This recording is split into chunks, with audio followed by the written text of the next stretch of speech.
வணக்கங்க. இன்னைக்கு நான் ஒயிட் சாஸ் பாஸ்தா எப்படி செய்யறது அப்படின்னு சொல்லி தர போறேன். வாங்க வீடியோக்குள்ள போகலாம்.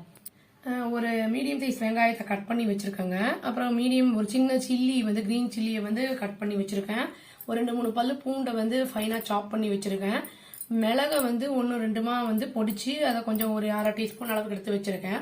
காரம் எவ்வளவு தேவையோ அவ்வளவு போட்டுக்கலாம். நம்ம ஒரு 3 கியூப் இது சீஸ் எடுத்து வச்சிருக்கேன். நான் அது சூப்பர் மார்க்கெட்ஸ்ல எல்லாம் கிடைக்கும். இப்போ இந்த பாஸ்தா இந்த மாதிரி நீள நீளமா இருக்கிறத வாங்கியிருக்கேங்க. வாங்கி அதை கொஞ்சம் நேரம் ஒரு 2 to 3 மினிட்ஸ் வெந்நீர்ல நல்லா சூடு தண்ணியில போட்டு வேக வச்சிருக்கேன். ரொம்ப வேக விட்டாலும் ரொம்ப அல்வா மாதிரி ஆயிரும் கொல கொலன்னு. அதை நம்ம அதை எந்த ஸ்டேஜ்ல இருக்குன்னு பார்த்து பார்த்து அதை அடுப்பை ஆஃப் பண்ணி தண்ணியை வடிகட்டி எடுத்து வச்சுக்கணும். அப்புறம் தண்ணி எடுத்திருக்கேன், தேவையான அளவு தண்ணி. அப்புறம் கார்ன்ஃப்ளோர் சோள மாவு இருக்கு இல்லைங்களா, அது ஒரு டீஸ்பூன் to 1.5 டீஸ்பூன் எடுத்திருக்கேன். தேவையான அளவு உப்பு எடுத்து வச்சிருக்கேன். அப்புறம் எண்ணெய், வேணுங்கிற அளவு எண்ணெய். அவ்வளவுதாங்க. எப்படி செய்யறது பார்க்கலாம் வாங்க. இப்போ அடுப்பை ஆன் பண்ணி கடாயி வச்சிருக்காங்க. கொஞ்சம் எண்ணெய் ஊத்திக்கலாம். அதுல எண்ணெய் சூடாகட்டும்ங்க. இப்போ சில்லி போட்டுக்கலாம். கிரீன் சில்லி, பூண்டு 2 போட்டுடலாம். ஃப்ரை ஆயிடுச்சுங்க. இப்போ கட் பண்ணி வச்ச வெங்காயத்தை போட்டுக்கலாம். லேசா உப்பு போட்டுக்கலாம் சீக்கிரம் வதங்கிறதுக்காக.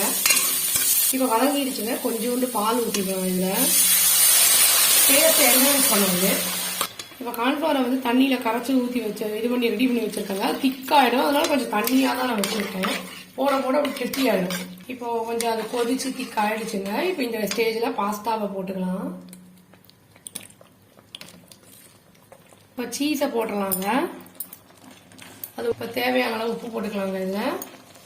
இது ஸ்பைஸ் வெறும் பெப்பர் பொடியும் பச்சை மிளகாய் மட்டும்தான், அதனால வேணுங்கிறது எடுத்துக்கலாம். இப்போ பெப்பர் போட்டுடலாங்க. போட்டு மிக்ஸ் பண்ணிடலாம். அவ்வளோதாங்க. கொஞ்சம் பெப்பர் பொடியை தூவிட்டு நான் ஆஃப் பண்ணிட்டேன். இது மைல்டு ஸ்பைஸுங்கிறனால யார் வேணா சாப்பிடலாம். ரொம்ப நல்லா இருக்கும் டேஸ்ட்டு. இதுக்கு வேணும்னா சில்லி ஃபிளேக்ஸ் இருந்ததுன்னா அது கூட போட்டு சாப்பிட்டோம்னா ரொம்ப நல்லா இருக்குங்க. ட்ரை பண்ணி பார்த்து எப்படி இருக்குன்னு சொல்லுங்க. Thank you. Please do like, share and subscribe our channel and click the bell icon and click the all option. Thank you.